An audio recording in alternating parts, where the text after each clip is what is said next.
Hey, it's Tony with Build the Dream. So I was here at Lake Allatoona in Georgia the other day. I was at a different location, but there are these two dudes hanging out on the beach area. One of the dudes asked to use my paddleboard, and I let him use it. It was his first time using it.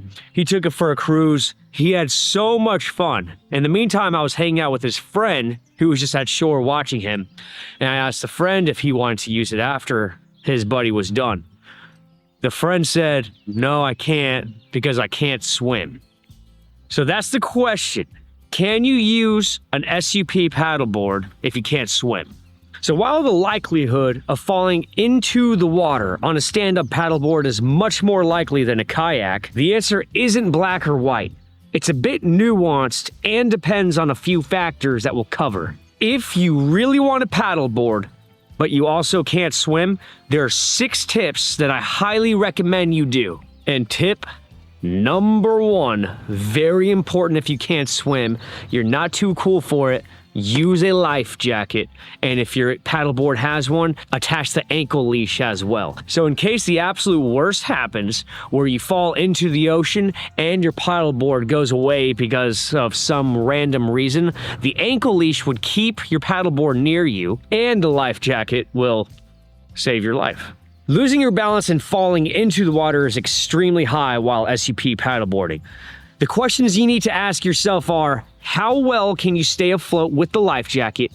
And how comfortable do you feel in deep water with the life jacket? So if you don't feel comfortable in deep water with a life jacket on, that also determines how close to shore you need to be while you're paddleboarding, which leads to the next tip, which is to stay relatively close to shore. Depending on how far from the shore you go, depends on how comfortable you feel swimming in deep water with only a life jacket. Because for a lot of us, especially if you're new, the question isn't if you're gonna fall off the SUP, the question is when you're gonna fall off the SUP. If you can't swim, I personally recommend that you stay relatively close enough to shore where you think your feet can either A, hit the ground, or B, you'll have the energy to kick your arms and legs to shore with the life jacket on. And tip number 3, find relatively still water without too much traffic. For example, right behind me is Lake Allatoona.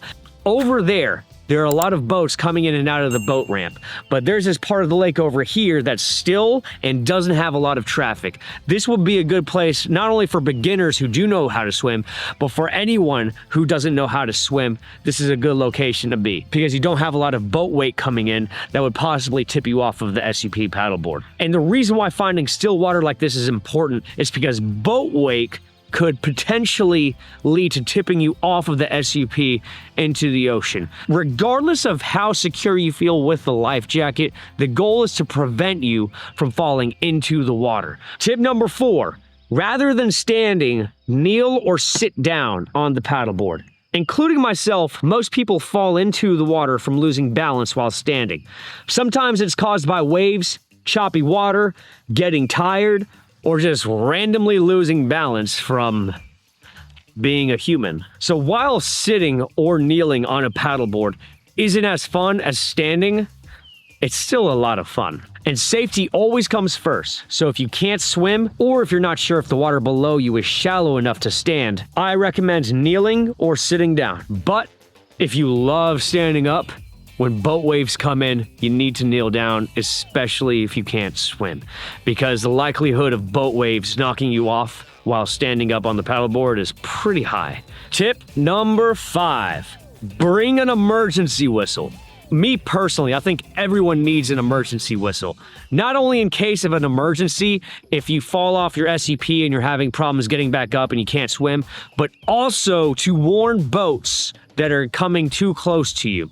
Emergency whistles are designed to be much louder than the typical whistle, to where the driver of a loud boat can still possibly hear you if that boat is getting too close. I personally recommend mine, which is the Lexo Gear whistle, since it's made for survival and water sports. It's incredibly loud and gets up to 120 decibels. Link to that's in the description below. But in case you're in deep water and fall off of your paddleboard, this is what you should do if you can't swim. Grab the paddleboard, find the center handle, and hold it tightly. Both the board and life vest should keep you afloat without issues. kick your legs as hard and quick as you can while pulling the center handle with one hand and holding the far side of the board with your other hand. This will bring the paddleboard towards you while your body's forward motion should get you back on the SUP. Do this while trying to keep the board from flipping by using your arm to grab the rim to keep your board down. Then, realign your legs with the paddleboard, bringing them out of the water. Next, use your hands to swim to the paddle wherever that may be in the water. Grab your paddle and go about your day. In case climbing up on the side doesn't work, climb up from the rear of the board.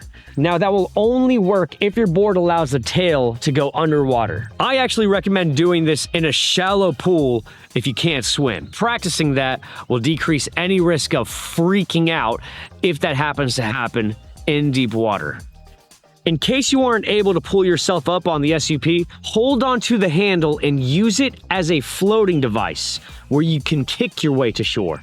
And if you feel the need, blow the emergency whistle for help. But like I said, if you stay close enough to shore and you're wearing your life jacket, none of this will be an issue. That's just in case you fall when you're in deep water. But after all of this, after all of these steps, after paddleboarding for the day, the real question is, did you have fun or was it more stressful to paddleboard that day because you were worried of falling into the water? So if you find that it was too stressful to paddleboard, you're probably better off just getting a kayak if you're adamant about doing water sports while you couldn't swim. And those are my tips if you can't swim, but you still want to paddleboard.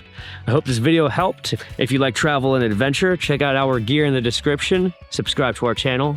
Have a blessed day.